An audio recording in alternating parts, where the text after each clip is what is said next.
नमस्ते। मेरा नाम सिद्धांत है, साथ में अंशुमान तिवारी फ्रेम में है। हम लोग अक्सर संडे को 10 बजे आपसे मिला करते हैं, अर्थात लेकर आते हैं।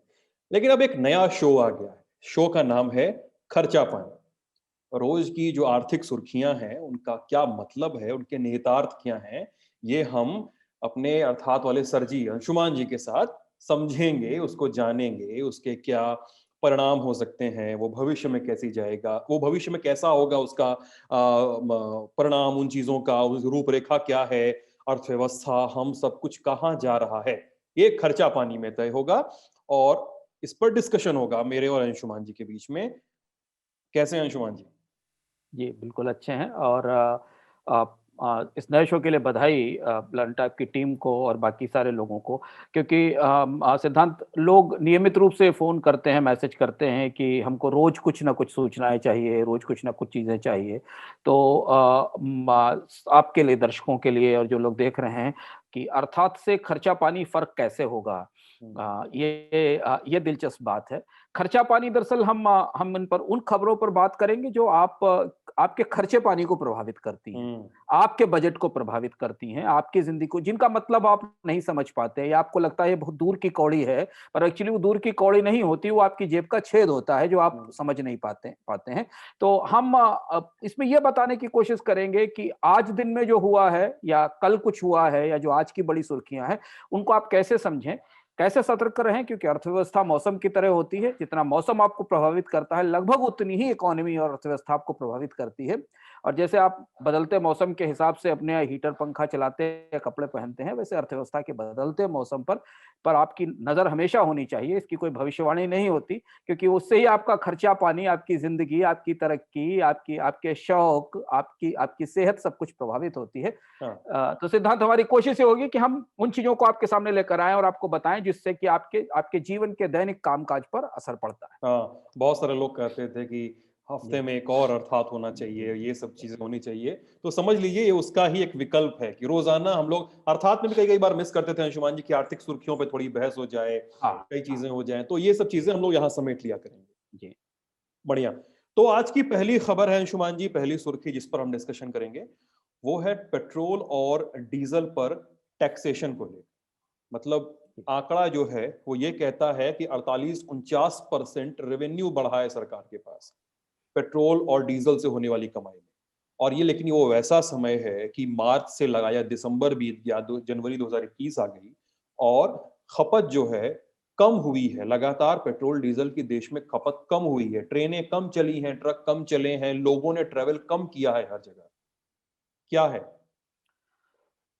ये नया शो है, तो मुझे लगता है इसकी शुरुआत हम एक दूसरे तरीके से करें। जब हम आज इन खबरों पर जिन पर आज चर्चा करना चाहते हैं, जिनकी तरफ आपने इशारा किया और चूँकि हम बजट से केवल 2 हफ्ते भी दूर खड़े हुए हैं, तो इसकी शुरुआत हम एक गालिब के कम सुने हुए शेर से करते हैं। गालिब के बहुत सारे शेर बहुत ज़्यादा सुने गए हैं, पर एक गालिब के कुछ शेर ऐसे हैं जो कम सुने गए हैं पर उनमें बहुत गहराई है और बहुत व्यावहारिकता है। गालिब का एक शेर है कि सितम अज़ीज़ हम्म। हमको सितम अज़ीज़, सितमगर को हम अज़ीज़। हमको सितम अज़ीज़, सितमगर को हम अज़ीज़, ना मेहरबा नहीं है, अगर हम्म। मेहरबा नहीं है।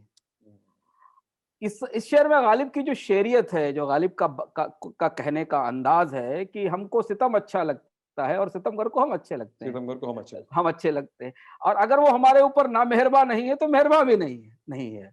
और पेट्रोल डीजल की कीमतों की कहानी कुछ ऐसी ही है, जो आपको सामने दिखाई दे रहा है। हम हम ऐसी स्थिति में हैं जिस परिस्थिति में जब भारत में आम तौर पर दुनिया में कहीं भी कोई भी सरकारें ऐसे कदम नहीं उठाती, जिससे लोगों की ज़िंदगी और मुश्किल हो जाए। तब सरकार को ऐसा करना पड़ा है और क्यों करना पड़ा इसकी जायज़ वजहें हैं जिसके दूसरे आयाम को भी हम समझेंगे। पहले उस आंकड़े को समझने की कोशिश करते हैं जो हमारे सामने कल आया और जिसने जिसने हमें चौंकाया। मेरे पास कुछ उसके उसके और विस्तारित जानकारियां हैं जिनको मैं खोल लेता हूं जिससे कि अ, हमें आंकड़े और समझने में सुविधा मिल जाए। सरकार का जो सामान्य दिनों में पेट्रोल डीजल से होने वाला टैक्स कलेक्शन है, उसकी तुलना में अभी तक के आंकड़ों के मुताबिक यानी मार्च अप्रैल से लेकर अभी तक सरकार के टैक्स कलेक्शन में 48% की बढ़ोतरी हुई। हैं। सामान्य दिनों से ज्यादा टैक्स सरकार ने पेट्रोल डीजल पर वसूल लिया। जबकि एक लंबा समय लॉकडाउन में बीत गया, जब कुछ भी नहीं चला, आमतौर पर भारतीय अर्थव्यवस्था में कोई कामकाज नहीं हुआ हुआ। आप आंकड़े ये भी बताते हैं कि जो पेट्रोलियम मिनिस्ट्री के आंकड़े बताते हैं कि दोनों प्रमुख फ्यूल्स की, डीजल जो कि भारत का सबसे बड़ा फ्यूल है, उसकी खपत पिछले 8 महीनों में 10 मिलियन टन कम हुई, जो कि अप्रत्याशित है। और स्वाभाविक सी बात थी कि जब लॉकडाउन था तो गाड़ियां नहीं चली। और पेट्रोल की खपत में भी लगभग 17.4 मिलियन टन की रही, जो कि 20.4 मिलियन टन थी, यानी करीब करीब करीब 2 से 2.5 मिलियन टन की कमी पेट्रोल की खपत में भी आई। इसके बाद भी सरकार का रेवेन्यू बढ़ा, और वो रेवेन्यू इसलिए बढ़ा कि शायद हम दुनिया की इकलौती सरकार होंगे जिसने मंदी के दिनों में ईंधन पर इतना टैक्स लगाया होगा। और ये हमने प्रक्रिया डिस्कस भी किया था पहले ये एक हमने बार। डिस्कस किया था, और ये प्रक्रिया अप्रैल से लेकर लगातार चलती रही, और बराबर, जबकि खपत नहीं थी, मांग नहीं थी, लोगों के लिए महंगाई बढ़ रही थी, पर सरकारें इतने दबाव में थी संसाधनों के कि उन्हें लगातार इस पर टैक्स बढ़ाते रहना पड़ा। और हमने एक अनोखी चीज देखी कि जब उत्पाद की मांग ना बढ़ रही हो तब भी उस पर मिलने वाला टैक्स बढ़ रहा हो। और इसलिए पिछले 6-7 महीनों में अगर सिर्फ और सिर्फ सरकार के खर्चे को या बजटों को, जिसमें केंद्र सरकार भी शामिल है और राज्य सरकारें भी शामिल हैं, जो वैट के जरिए, क्योंकि जीएसटी से बाहर है तो उस पर वैट लगाया जाता है, वैट के जरिए जो इससे ड्यूटी टैक्स वसूलती हैं, अगर ये टैक्स न लगाया गया होता तो शायद बहुत सी सरकारों को और ज्यादा कर्ज लेना पड़ता। कर्ज उन्होंने बहुत ज्यादा लिया है। अब यहां से सिद्धांत हमें बजट के लिए एक महत्वपूर्ण संकेत मिलता है। ये बताता है कि सरकार के खजाने की परिस्थिति क्या है। यह बताता है कि मंदी के बावजूद सरकार को इतना टैक्सेशन पेट्रोल डीजल पर करना पड़ा, और अगर ऐसा नहीं हुआ होता तो शायद केंद्र सरकार और राज्य सरकारों की आर्थिक स्थिति और ज्यादा खराब हो चुकी होती, पहले से ही खराब है। और यह संकेत इस बात का है कि आने वाले बजट में सरकार कोई बड़ी टैक्स रियायत दे पाएगी, इसमें संदेह है। बल्कि पेट्रोल डीजल पर की कीमतें अगर दुनिया के बाजार में घटती भी रही, तब भी हमें उसका कोई फायदा मिलने की उम्मीद नहीं है, क्योंकि ये न केवल पिछले मंदी के पूरे साल में, महामंदी के या कॉन्ट्रैक्शन के पूरे साल में, बल्कि अगले 6 महीने 8 महीने, जब तक भारतीय अर्थव्यवस्था में सामान्य रूप से उत्पादन की परिस्थिति नहीं बन जाती, पेट्रोल डीजल की कीमतें अंतर्राष्ट्रीय बाजार से बिल्कुल कटी रहेंगी। अंतर्राष्ट्रीय बाजार में कच्चे तेल की कीमत भले ही 40 हो जाए, 45 हो जाए, 50 हो जाए, पर हम महंगा पेट्रोल डीजल खरीदते रहेंगे। एक सिनेरियो। दूसरा सिनेरियो ये कि अगर अंतर्राष्ट्रीय बाजार में कच्चे तेल की कीमत बढ़ गई, जिसकी संभावना दिख रही है, हमने पिछले दिनों में देखा कि ओपेक देशों ने, सऊदी अरब ने, बाकी सारे देशों ने मंदी से जूझने के लिए अपने यहाँ उत्पादन में कटौती की है। कमोडिटी के प्राइसेस का ट्रेंड पूरे दुनिया में बढ़ता हुआ दिखाई दे रहा है, और जिससे पूरी दुनिया में, हम एक दूसरी बहस से कभी अर्थात में इस पर चर्चा करेंगे कि क्या महंगाई दुनिया में लौट रही है। लेकिन अगर दुनिया में पेट्रोल डीजल की कीमतें बढ़ी तो हमारी जिंदगी और मुश्किल हो सकती है, क्योंकि सरकार इस स्थिति में नहीं होगी कि उस पर टैक्स घटाकर अब बाजार में कीमतें कम कर सके। इससे रेवेन्यू, मतलब सरकार के लिए एक फायदेमंद सौदा भी है। जनता के लिए, जनता की दृष्टि से देखें तो ये शायद वैसा सौदा है कि जो जहां थोड़ा घाटा तो होता है, लेकिन सरकार के लिए अच्छा है कि सरकार का रेवेन्यू बढ़ रहा है, कर्ज लेने की जरूरत नहीं पड़ रही है, इस पर ब्याज नहीं चुकाना पड़ रहा है। लेकिन उतना रेवेन्यू नहीं मिल रहा है। देखिए, ये अर्थव्यवस्था हमेशा एक नीतिगत संतुलन होता है। अगर हम कहते हैं कि लोगों के हाथ में ज्यादा पैसा होना चाहिए, उन्हें खपत करने के लिए ज्यादा पैसा मिलना चाहिए, उनके लिए महंगाई कम होनी चाहिए, तभी वो बाजार में जाएंगे, तभी वो सामान खरीदेंगे, और तब उससे मिलने वाला टैक्स सरकार के पास आएगा। सरकार के लिए एक विकल्प ये है, और दूसरा विकल्प ये है कि आप लोग जो एक चीज मजबूरी में खरीद रहे हैं उस पर ही सारा टैक्स लगा दिया जाए। ये विकल्प होते हैं जो सरकारों के सामने मेज पर रखे होते हैं, और ये हर सरकार ने पहले वाले विकल्प पे तो ध्यान दिया नहीं। तो सरकारें हमेशा आसान विकल्प चुनती हैं, और उन्होंने आसान विकल्प चुना कि आपके पास आपकी तनख्वाह घटकर 25% कम हो गई हो, आपकी नौकरी भले ही चली गई हो, लेकिन अगर आप पेट्रोल डीजल खरीदेंगे तो जो कीमत आप जनवरी 2019 में चुका रहे थे, जनवरी 2020 में चुका रहे थे, जनवरी 2021 में उससे बहुत ज्यादा कीमत आप चुकाएंगे, जबकि उस दौरान आपकी कमाई, आपकी खपत और आपकी बचत तीनों में गिरावट हुई है। सरकार की मजबूरी इसमें दिखती है, पर मजबूरी के साथ साथ शायद ये सबसे आसान तरीका है, और यही भारत के टैक्स सिस्टम की चुनौती है जो यहां से दिखाई देती है कि सरकारें कुछ चीजों पर बहुत ज्यादा टैक्स लगाती हैं और उन्हीं से सारा टैक्स वसूलने की कोशिश करती हैं। और यहां से एक और महत्वपूर्ण चीज है, जो एक और तीसरा संकेत मिलता है। पहला संकेत यह कि सरकार टैक्स घटा नहीं पाएगी आने वाले बजट में, क्योंकि पेट्रोल डीजल के टैक्स ही सबसे बड़ा स्रोत रहे हैं। दूसरा यह कि अगर अंतर्राष्ट्रीय बाजार में कच्चे तेल की कीमतें बढ़ी तो हमें और महंगाई झेलनी पड़ सकती है। और तीसरी चीज ये कि फिलहाल अगले 2-3 साल तक, 4 साल तक जीएसटी के दायरे में पेट्रोल डीजल को लाए जाने की संभावना लगभग समाप्त हो गई। लगभग समाप्त हो गई हुई, राज्यों का भी कंट्रोल बना रहेगा इस पे। क्योंकि राज्य किसी भी स्थिति में उन्हें पता है कि जब इकोनॉमी माइनस में है, नेगेटिव में है, उनके सामान्य टैक्स में ग्रोथ नहीं आने वाली है, तो कोई राज्य सरकार अब इस समय इस बात के लिए तैयार नहीं होगी कि पेट्रोल डीजल को जीएसटी के दायरे में ले आया जाए, जहां इसके रेट्स कम कर दिए जाएं, जहां पर इस पे ड्यूटी कम कर दी रेगुलेट जाए हो जाए पूरा। कर जाए, और इस पे ड्यूटी आज 28 से 30-32% इसको घटा के एक कॉमन स्लैब में लाया जाए, ये संभव नहीं है। तो जो सूत्रवाद, जो खर्चा पानी की, हमारे खर्चे पानी पर क्या असर पड़ेगा, वो सूत्र इसका ये है कि अगर आप पेट्रोल डीजल का इस्तेमाल कर रहे हैं तो बचत करके चलिए, क्योंकि इसकी महंगाई कहीं जाने वाली नहीं है। अर्थव्यवस्था में ग्रोथ आने में जितना समय लगेगा, पेट्रोल डीजल की महंगाई उतने ही समय तक आपके साथ बनी रहेगी। और यदि आप इससे जुड़े हुए किसी कारोबार में लगे हुए हैं, जैसे आप कारों के बिजनेस में हैं, या आप किसी कार कंपनी में काम करते हैं, तो सबका असर ऑटोमोबाइल सेक्टर की मांग पर दिखाई देगा, इस सबका असर भाड़े पर दिखाई देगा, इस सबका असर बाकी उन सारी चीजों पर दिखाई देगा। तो इसलिए ये ऐसी महंगाई है जिसके पीछे कोई अंतर्राष्ट्रीय कारण नहीं था। ये भारतीय बजट की अपनी समस्याओं से निकली हुई महंगाई है, जो लंबे समय तक आपके पास रहेगी और आपके खर्चे पानी पे असर डालती रहेगी। इसलिए पेट्रोल डीजल के लिए थोड़ी थोड़ी ज्यादा बचत करते हुए चलिए, क्योंकि आने वाले समय में और ज्यादा कीमत उसकी चुकानी पड़ेगी। जी, प्रोडक्ट प्राइसिंग भी बढ़ सकती है और पेट्रोल डीजल पे टैक्सेशन जो है वो बढ़ता जाएगा। अंशुमान जी, समय कम है, एक और चीज है जरूरी, इसको डिस्कस करना है। आरबीआई इस समय थोड़ी चर्चा में है। शक्तिकांत दास का बयान था और अभी आज अखबारों में बैंक क्रेडिट के 3% में बढ़ोतरी, 3.25% की बढ़ोतरी देखी गई है बैंकों के क्रेडिट में। और शक्तिकांत दास के जो बयान है, बजट को 1 फरवरी को आना है, उसके पहले शक्तिकांत दास के बयान से 2-3 पॉइंटर्स मेरे पास हैं। उन्होंने कहा है कि be prepared for any halt in global inflows, किसी भी हॉल्ट के लिए तैयार रहिए। उन्होंने बैंकों और एनबीएफसी से रेगुलेट करने के लिए कहा है, फिस्कल रिस्पॉन्सिबिलिटी को समझने के लिए कहा है, और साथ ही कहा है कि रिस्क कल्चर पर काम करिए।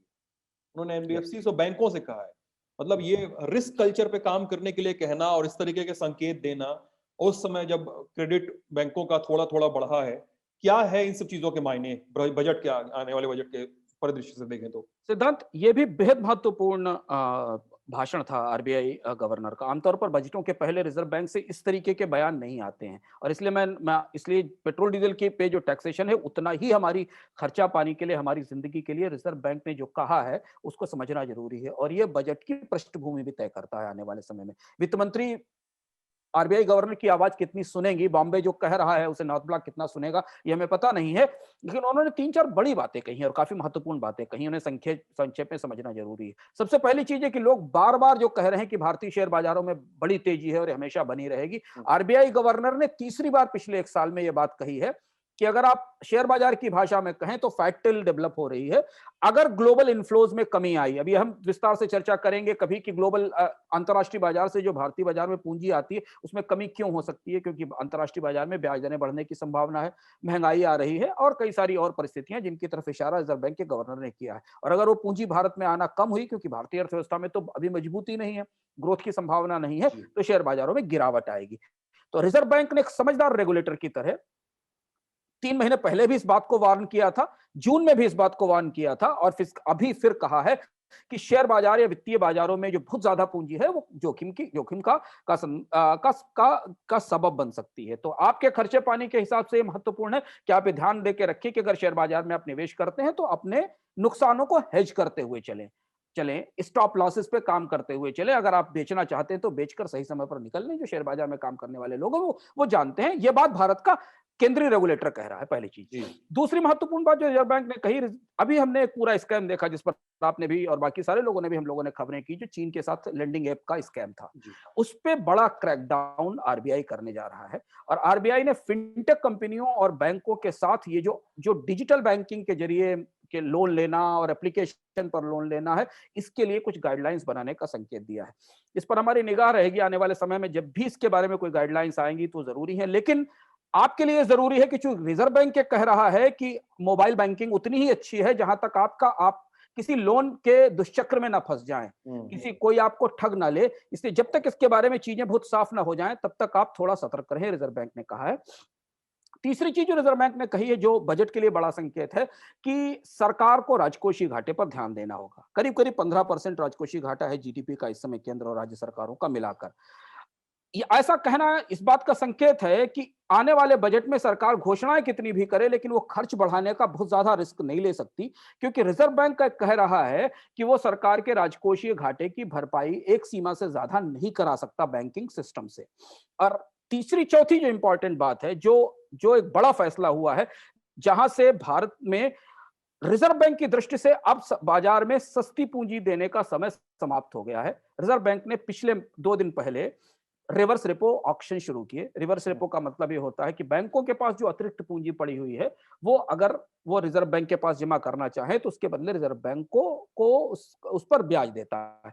और उससे जो उसको जो प्रोत्साहन मिला वो चौंकाने वाला है, और इसे हमारी अपनी जिंदगी के लिए समझना जरूरी है। मेरे पास जो आंकड़ा है उस हिसाब से 14 दिन का जो रिवर्स रेपो ऑक्शन किया, यानी बैंकों के पास जो पैसा था जिसे कर्ज में वो बांट नहीं सके, जिसका जिक्र आपने किया ना कि 3.2% की ग्रोथ रेट है, वो बहुत कम है क्रेडिट की, इतना ऑफटेक कर्ज की इतनी कम मांग है, ये संकेत दे रहा है कि बैंकों के पास बहुत पैसा है, बचत जमा है, लोग कर्ज लेने को तैयार नहीं है क्योंकि अर्थव्यवस्था में उन्हें अभी उम्मीद नहीं दिखाई दे रही है। 2 लाख करोड़ रुपए बैंकों ने वापस किए रिजर्व बैंक को। 2 लाख करोड़ रुपए बैंकों ने रिजर्व बैंक को वापस किए, और उस पर रिजर्व बैंक वापस बैंकों को कर्ज देगा। अब यहां से यह संकेत है कि एक बाजार में अब ब्याज दरों में कमी की संभावना कम दिखाई दे रही है, क्योंकि पिछले 1 साल में रिजर्व बैंक ने सारी कोशिशें करके देख ली, तो हाँ, सारे स्टिमुलस पैकेज उन्होंने सारे दिए, स्टिमुलस कोई पैकेज फायदा दे दिए, उन्होंने लगातार ब्याज दरों में कमी कर दी, बाजार में पैसा छोड़ा, बैंक उसे बांट नहीं पाए, बैंक को वापस रो रहे हैं, उनकी बैलेंस शीट पर असर पड़ रहा है, तो वापस वो पैसा लेकर रिजर्व बैंक को वापस देने जा रहे हैं। तो अब इन सारी घटनाओं का हमारी जिंदगी पर क्या असर है? हमारी जिंदगी पर असर है कि अगर आप लोन लेना चाहते हैं इस समय, तो ये सही समय है लोन लेने का। अगर आपके पास क्षमता है कि आप मकान का लोन लेना चाहते हैं, आप कार का लोन लेना चाहते हैं, तो बजट तक और इंतजार कर लीजिए। उसके बाद अगर लोन है तो लोन की दरें जहां आज हैं, ये अब शायद अपने न्यूनतम स्तर पर है। फिलहाल आने वाले समय में कोई बड़ी कटौती ब्याज दरों में संभव नहीं दिखाई देती। थोड़ी बहुत कटौती होगी भी, मान लीजिए 25 बेसिस पॉइंट या 30 बेसिस पॉइंट की, तो उसका आपके बड़े लोन प्रोफाइल पर असर नहीं पड़ेगा।